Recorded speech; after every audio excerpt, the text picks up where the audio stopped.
Bismillah, alhamdulillah, salatu salam ala rasulillahi, amma ba'd. We've reached the 10th piece of advice.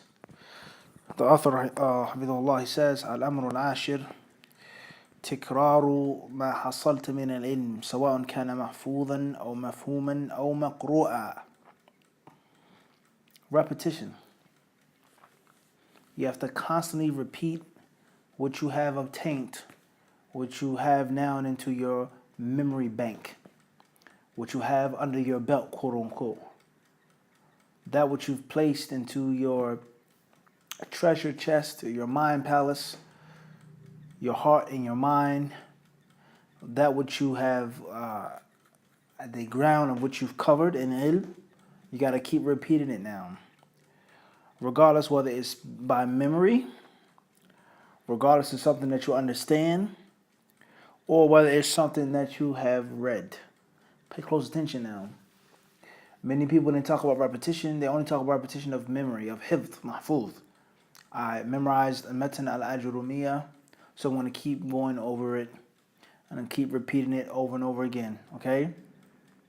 But Tuhfa Siniyya, for example, the classical sharh of it, I only read once. I studied it in the camp, or I studied it in school and I understood it, and that's it. Khalas, yakfi. No, you have to go over what you've memorized, the metin, and also go over what's maqru', what's mafhum, what has been understood. All right, so you have three different fields: hifd, qira'ah, and fahm. All three, the author says, you have to constantly repeat until it becomes firmly rooted and grounded into your system or your bank, quote unquote. وذلك لأن تكرار الشيء يزيده رسوخا في الذهن. يقول بعض علماء علوم القرآن الكريم: من حفظ بسرعة نسي بسرعة، ومن ختم في 5 لم ينسى. Some of the, before that he says this because each time you repeat something, it makes it even deeper into your, okay, it basically he's saying that rusukh, all right, it's planting it even deeper into your mind each and every time, as we just said. Also, if you want further elucidation on this issue, then you can go back to the 40 Hadith on Seeking Knowledge playlist, in which we explain the chapter of repetition is the key to understanding. طيب, the Hadith of Anas bin Malik radiallahu anhu in Sahih Bukhari. He says, some of the experts of the different sciences of the Quran Kareem, they would say, if you memorize quickly, you'll forget quickly.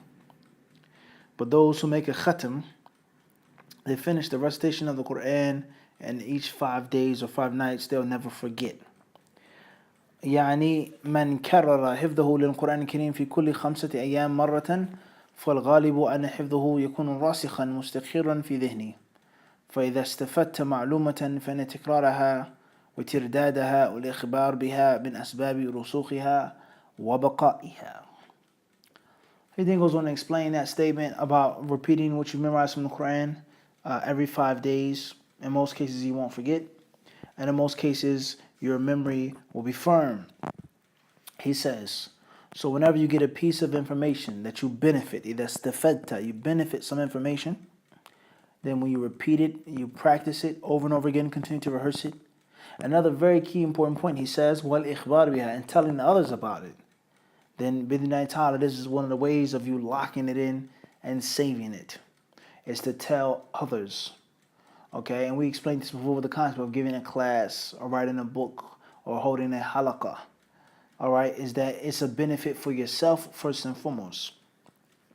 ومما يحسن ذكره في هذا المقام ما جاء عن النبي صلى الله عليه وسلم أنه قال إذا قام صاحب القرآن فقرأه بالليل والنهار ذكره ولم يقم به نسيه. A very good reminder that we have to make right now is with the hadith of the Prophet ﷺ, when he said that the one who's learned the Quran, okay, when he recites it and reads it at night and in the day, he'll never forget it. But if he doesn't stand at night, he doesn't review it, then surely he will forget it. The author says this hadith is collected. طيب خير إن شاء الله. Moving forward. وورد أن ابن عمر رضي الله عنهما مكث بضع سنين في حفظ سورة البقرة. And it's also mentioned that Ibn Umar took many years to sit and to memorize and study Surah Al-Baqarah. Khairan, inshallah. So that's the end of that point. What's important is that you repeat it, you continue to go over it, inshallah ta'ala, for the purpose of not forgetting it. Khairan, inshallah. Al-Amr al-Hadi Ashar Nashr al-Ilm. Point 11, spreading knowledge. Disseminating knowledge, sharing knowledge. نشر ما سمعت وما قرأت وما فهمت بقصد التقرب إلى الله تعالى ثم بقصد تثبيت العلم ونفع الناس ولذا تلاحظ أنك إذا سمعت الفائدة ثم أخبرت بها زيدا أو عمرا أو أهل بيتك ومن تحب فإن في ذلك منافع كثيرة منها نشر العلم اتساع دائرة النفع جيران الأجر عليك بل وعلى كل من استفاد أو بلغته تلك الفائدة في حياتك وبعد مماتك فإنه ينالك مثل أجرهم لا ينقص من أجورهم شيئا. To spread what you heard or to spread what you read or to spread what you have understood with the intention of getting closer to Allah subhanahu wa ta'ala. Pay close attention, ikhlas. Not to show everyone that you know everything and you're smart and intelligent and you're studious and diligent. Not to make someone else look bad. Not to gain and to curry the favor of someone or some dunya. But with the intention of getting closer to Allah subhanahu wa ta'ala. If the people love you, praise you, laud you, if that's what happens and Allah raises you, then what can you do? فَلَا رَادَ لِفَضْلِهِ. Allah says, no one can stop and withhold Allah's bounty. If Allah wants good for you, no one can hold back His bounty. Now, if that's what happens, mashallah. But your intention is to get closer to Allah subhanahu wa ta'ala. And if those are the things that Allah tests you with and bless you in His dunya, that's from the fringe benefits of ilm. He says, this is done with the purpose of you, first and foremost, bolstering your own knowledge, and then secondly, benefiting the people. And for this reason, whenever you hear a fa'idah, and then you tell John, Jack, Jay, Dick, Tom, and Harry, the people who live in your house, this one and that one, Fulan and Alan, he says, then there are many benefits that you get out of this. Number one, first and foremost, you're spreading knowledge. Number two, you're increasing and expanding the circle of fa'idah. And number three, you get the reward, bidhnillahi ta'ala, for you learning it, for those who benefit from it, anyone you teach, all right, in this life and in the hereafter. And it won't take anything from your reward or their reward. Just stop and think about that now. One YouTube video, one book that you write, one beneficial tweet, or whatever, however, one class, one halaqah, whatever the case may be, how many people benefit from it and learn from it. And this is one of the countless benefits of social media today, which we hear about its vice and how bad it is and how negative it is, which it is to a large extent. But it also has many benefits in it and much good in it as well. And from that is that you can reach so many people. Now let's just stop and ask ourselves the question. One day we were making Hajj, and it was me and a classmate, or not even a classmate, he was a few years younger than me, a good friend of mine, a brother, very, very good colleague in Medina. He was from America, okay, from Fairfax, VA.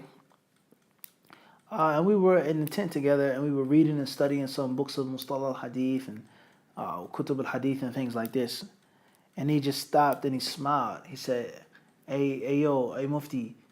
He says, do you ever think that Ibn Hajar or Nawawi, do you think that they had any idea that there would be all of these people reading their books on Arafah and on Mina and here and there? He says, did you think that two Americans did this? Imam thought that there would be two Americans that would be studying and debating on his book on Hajj and 2000 and such and such. And I stopped and said, wow, yes, sir, you're right. It's deep. So just think about that now. Do you think that Sheikh Al-Albani rahimahullah had an idea of the legacy that he would create and the people that would follow him and be inspired by him? And any other great alim that made a large impact on the world. Just think about that. And the same can apply to you within that time. You don't know who's going to benefit from you. You never know who's going to learn from you. Your job is to be sincere to Allah and disseminate the knowledge. That's it.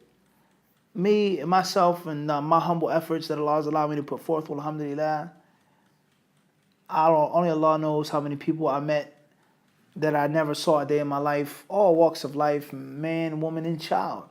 They'll walk up to me in the airport or this place or this location or this restaurant or this aqiqah and say, hey, yeah, you're the guy who did the video on Salat.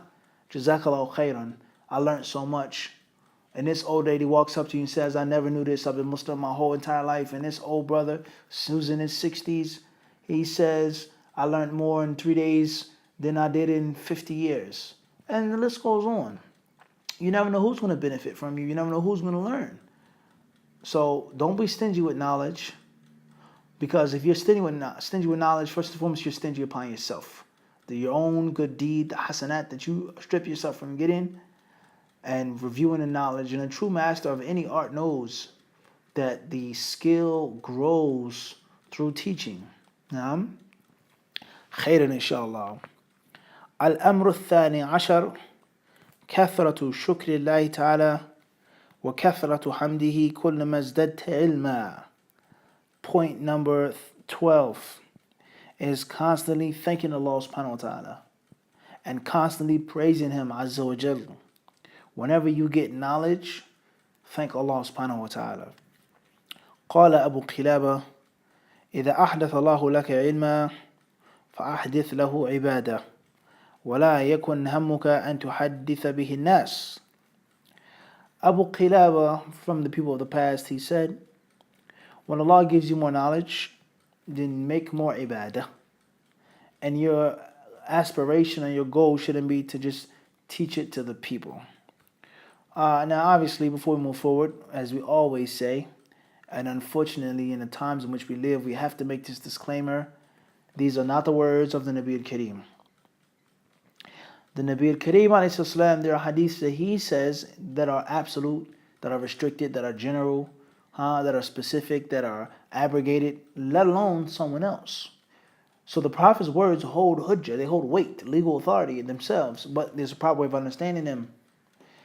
And the same applies to the statement of someone who is not the Prophet, let alone the fact that the statement does not even hold weight. It does not hold hujjiyah. So the statement of this pious man from the Salaf Salih, Abu Qilaba, he says, and don't have the intention of teaching the people and the tahdith, yani, passing it on to others. That's not necessarily absolutely correct. Whereas what the author just mentioned, this is from the intentions of learning them is to spread it. And from the ways of you thanking Allah is teaching people. So no one is to take the statement once more. We've said this many times, we'll say it again, for it to be extremely clear, because this has become a plague, okay? And many people, they've brought harm, shame, and embarrassment to the way of Ahl Sunnah, Ahl Hadith, through this way of thinking. The statement of a tabi'i, or follow of the tabi'i, is not a hujjah mutlaqan. Absolutely, it is never ever a proof in the deen. It's something that is mentioned, it can be understood, it can be used to support the text in the Kitab and the Sunnah and understanding of them, the application of them. It can be a wise quote, something from the Taif, but it's not a hujjah. Rather, the companions, what they say, there's fierce difference of the ulama, is that considered to be a hujjah. Alright? So therefore, we have to be aware of this, of taking an isolated statement and then applying it generally all around the board, let alone harming others, harming ourselves. So therefore, someone may come and he may say, why is Fulan doing classes? And the brothers, they were saying this. They said this in Medina. They said this in America. Why are you doing classes? Why is Fulan doing this khutbah? No. When you learn, you should learn to intend to teach the people. Allah will allow you to teach the people when He wants to. Just keep studying, that's it. And then they'll quote something like this. وَلَا يَكُنْ هَمُّكْ كَذَا وَكَذَا وَكَذا وَكَذا وَكَذا وَكَذا. Ya akhi, This is not the way that we use these different athar. It's not the Prophet ﷺ's words or the Quran. Rather, the Kitab and the Sunnah tell us the exact opposite. The Prophet ﷺ says those who are present should tell those who are absent. لِيُبَلِغُ الشَّاهِدُ مِنْكُمُ الْغَائِبِ. The Prophet ﷺ says, بَلِغُ عَنِّي وَلَوْ آيَةً. Teach the people, spread my words, even if it's one sentence. So the Prophet's words teach the people to call and to invite. Khairin, inshallah. So we're not saying it has a bad meaning. Obviously, inshallah, this imam, he meant something by it, but the absolute way of thinking that many people have been afflicted with, that cancer has to be cut out of the body. It has to be burnt out. We have to get rid of it. Khairan, inshallah. The author says, وفي ذلك اعتراف بفضل الله عليك والافتقار إليه والحذر من العجب وكل ما زادك الله عز وجل علما وفضلا فأكثر من شكر الله تعالى وحمده فإن ذلك من أسباب الزيادة لئن شكرتم لأزيدنكم. He says, in this statement or in this act is you acknowledging Allah's bounty upon you. Allah gave you the knowledge. Secondly, it shows that you need Allah. Thirdly, that you become cautious of ujb, of being conceited and full of yourself. So whenever Allah gives you more knowledge and more virtue, then you need to be more thankful to Him. Praise Him more. And that is from the ways and the means of Allah giving you even more. As Allah says in the Quran, if you're thankful, surely I shall increase you. And we previously explained the proper meaning of this. It does not mean that you should go overseas and study 20 books, learn for years, and come back to America and say, I'm not going to do no classes. There are brothers that are older than me. There are other people that the brothers are doing a good job. I'm just going to be a humble, servant in my house, and that's it. I'm going to make dhikr, and I'm going to read and study the books. I have this big, large library, and I'm not going to teach anybody. Okay, because that's not my intention. Tahdith al-nas, as Abu Qilaba said, that's wrong. Rather, we say, from the ways of thanking Allah is teaching what you've learned. From the ways of thanking Allah is to talk about what Allah gave you. وَأَمَّا بِنِعْمَةِ رَبِّكَ فَحَدِّثْ. Is that you should talk about your experiences, not for the purpose of making yourself look good or others look bad. No, but motivation. And this is a well-known concept of life. Anyone who's successful in any aspect, he talks about his experiences. There isn't a successful cyclist.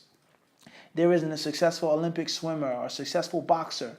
There isn't a legendary athlete, baseball player, basketball player, dancer, singer, musician, composer, any field of life. No person that was considered to be legendary and revolutionary, someone that changed the game, quote unquote, except that they talk about their story. And they wrote a book, or they wrote books, they did videos and documentaries, and they passed on the information to the next generation. Some of these people, their intention may be conceit, or to blow their own horns, toot their own horns. But many others, that's not the case. Rather, they're forced to tell their story, and they want to continue the legacy, all right, of this great champion, heavyweight king, this boxer. He wants to pass on to the next generation of boxers. And what gave you the drive to do what you did and break all those records and go undefeated? What gave you the drive to learn like this? What made you change the game of boxing the way you did? Well, I get that. And the same applies to knowledge. And if you don't believe this, then where would we be today if you didn't know about the personal struggles of Ibn Taymiyyah and Ibn Qayyim? Where would we, what influence would we have? Sheikh Albani talked about his experiences when he was in jail. You read the books that he wrote, and he talks about he was locked up in a prison, and the only thing he had was Sahih Muslim, a pencil, and an eraser. That's what he said himself. What's the purpose of that? For him to thank Allah and to acknowledge Allah's bounty, and perhaps other people become inspired. Wow, subhanAllah, he wrote this book in jail, and he only had a pencil and an eraser? Hakada. Don't scorn yourself, O student of knowledge. The next point, the author, he says, Al-Amru Thalith Ashar. Point number 13, الحذر من التطلع إلى التصدر والترأس. He says is to be careful of a person looking forward to being the man, looking forward and hoping and expecting to get authority and position, to be in charge and to be the one speaking and teaching and talking. فذلك من أعظم الموبقات والمعوقات لطالب العلم فلا تنظر متى تجلس على كرسي الصدارة بل اطلب العلم وطلب العلم بعد فضل الله تعالى يقودك إلى خير كثير ويضرع عنك شرا كثيرا. أما إذا كان قصد من يطلب العلم أن ينظر متى يترأس ومتى يتصدر ومتى يتشيخ فلا شك أن النية هنا مدخولة فالحذر كل الحذر. The author says, this is from the greatest things which will destroy and wipe out. One of the greatest hindrances, and that is the hindrance of seeking this power, seeking this position, and seeking this status. This will destroy the student of knowledge, he says. He says, don't sit and look and ask yourself when I'll have the main chair or the throne. Okay? He says, rather seek knowledge. And after Allah subhanahu wa ta'ala's permission, if you seek knowledge, this is going to be the thing that's going to lead you to all good. It's going to lead you to abundant good. And it's the thing that's going to keep you from abundant harm. He says, as far as if your intention is when I'll be in charge, when I'll be the leader, when I'll be the boss, when I'm going to be the man, I'm going to run things, when I'm going to become a sheikh, he says, no doubt one's intention is messed up. Beware and beware. It's very important. And like all other things, it has to be understood with a balance. Because from one aspect, we say that the student of knowledge must have aspiration, as we previously read. And one may ask the question, if you don't aspire to be a scholar and to have your own and to teach and to imitate and copy and mimic your teachers and your mashayikh, what's the purpose of you seeking all of this knowledge and working hard and learning all of these rules and regulations and dawabit and qawaid? So there's a bit of contradiction if you apply it flat, if you just absolutely apply it. There has to be a niyyah behind it. Okay? So from the things which give you the drive and the passion, you say, I want to be like Sheikh Albani. I sat with Sheikh bin Baz. I've watched him learn and teach and help the people out, and what he's done by Allah's permission. That's what I want to be. And it doesn't necessarily mean that you have a bad niyyah. It doesn't mean that. But what the author is saying, and what we find other ulama and mashayikh of today and of the past saying, and the salaf, is this: you having this intention, this aspiration at the expense of your talab. Okay, instead of you studying, you're teaching and talking. Instead of you learning, you're doing this and you're doing that. Instead of you being sincere for Allah, you're thinking about worldly things, money, power over men. You're thinking about women. Who's going to give me their young virgin daughter to marry because I'm the imam of the masjid and I'm a student of knowledge from Medina? What sister's going to want to marry me? That's what's being spoken about here. But someone who has the pure intention for Allah, I'm seeking knowledge for Allah's sake, and from the proper intentions is to benefit other people and to take not ignorance from them. And how can that be done if I'm not at tasaddar, if I don't go out and do what I have to do? So there is a balance and there is a proper understanding of this once more. If this distracts you and hinders you from studying, some brothers, they do this prematurely, no doubt. They do it prematurely. Instead of teaching, you should be studying. Instead of talking, giving the khutbah, you should be learning. So it can be an issue of doing it prematurely, or it can be an issue of just at the expense. There's no time to do both. And once you become an imam, once you become a leader, you have responsibilities now. You have contractual agreements that you must uphold and fulfill. And you cannot do that and be a full-time student of knowledge, for example. Also, is the concept of wanting power, having a thirst and a lust for wealth and for possessions. I need a big house and a big car and a most beautiful wife. That's a problem. But if that's not your intention, and you, bidin ta'ala, want Allah to make you an imam of the religion, and you want to be a scholar in a religion, that's not necessarily a bad thing. Rather, we say that is one of the purposes of seeking ilm. Everybody understand this? Khairan, inshallah ta'ala. And we can't never forget the concept of what's meant by seeking ilm. It's to teach it. And if you seek all of this knowledge and you don't teach it and you keep saying excuse, I don't want to, la uridu an atasaddar, la uridu an atasaddar, I don't want to be in the middle, I don't want to be the one who's in charge, I don't want to be, I don't want to be, I don't want to be. You're going to end up hoarding knowledge now. And obviously we know what the Quran and the Sunnah says about that, the danger of hoarding knowledge.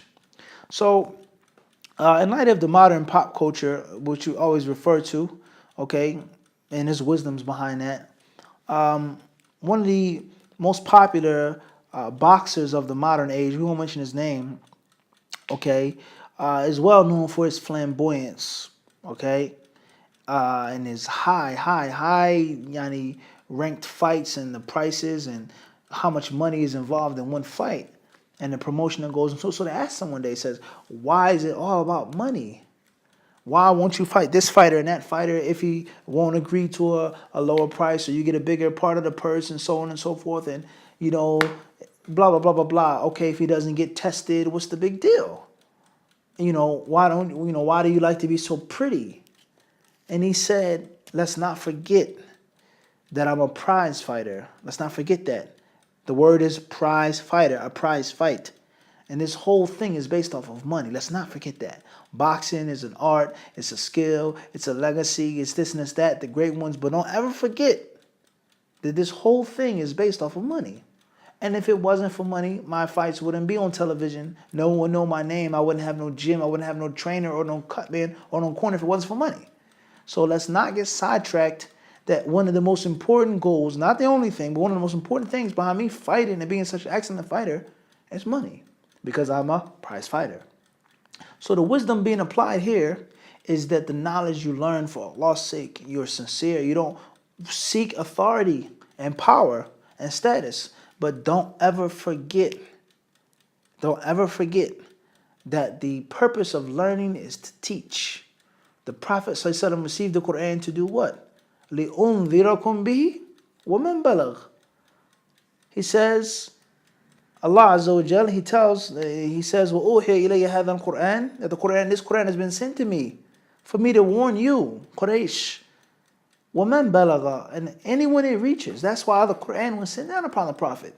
So we cannot forget and lose focus that we are, quote unquote, prize fighters, and money makes the world go round. Dawah, teaching, establishing, telling the people about the Sunnah, that is the purpose of it. And not just to hinder it and hide the ilm and have it in your house. What good is you having this big fat library with all of these wonderful books and nothing is given from them? You've lost the original essence of talab al-ilm. So don't forget that. Moving forward, the author says, الرابع عشر رد الفضل إلى أهله. 14th point is to make sure that you acknowledge the people who need to be acknowledged.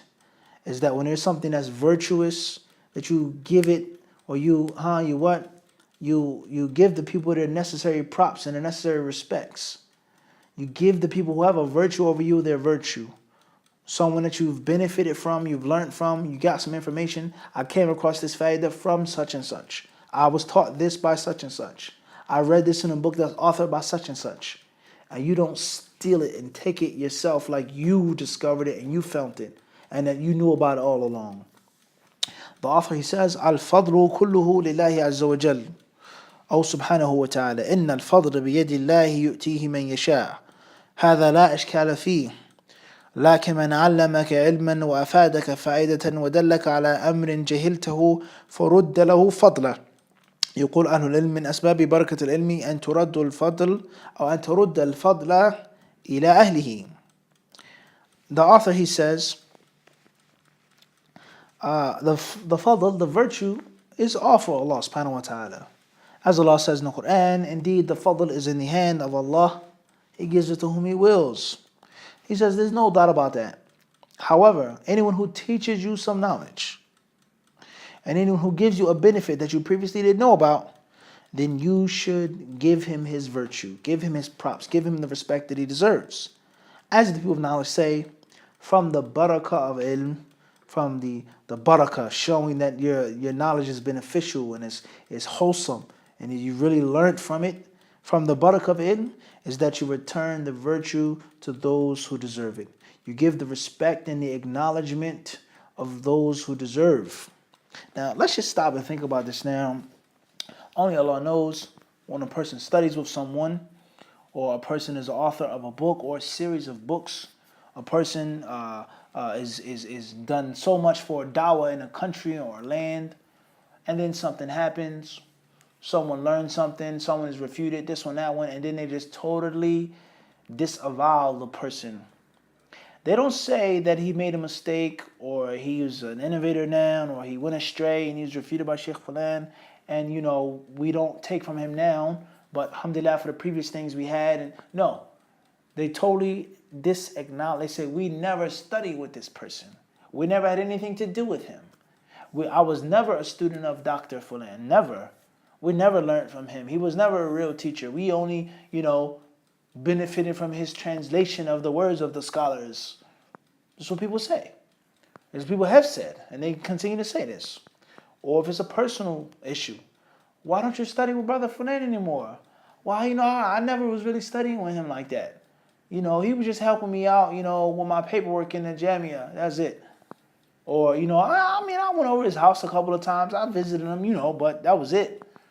Or as other brothers, they may say, I always knew something was wrong with him. I always saw something was wrong with him. I always knew that there was an issue with him. It was always something doubtful about him. So people, they say. And just yesterday, this brother was teaching you Alif Bata. Just yesterday, this brother is the one who took you to get your interview in Islamic University, wrote you a letter of recommendation. Just yesterday, this doctor was the one teaching you Tawheed. You used to be a Christian. You used to be an atheist. You worshipped money and women and drugs. You came to Islam through this doctor's books and his tapes. For years, you learned and you studied. By Allah's mercy, He changed your life. And then you just totally forsake him.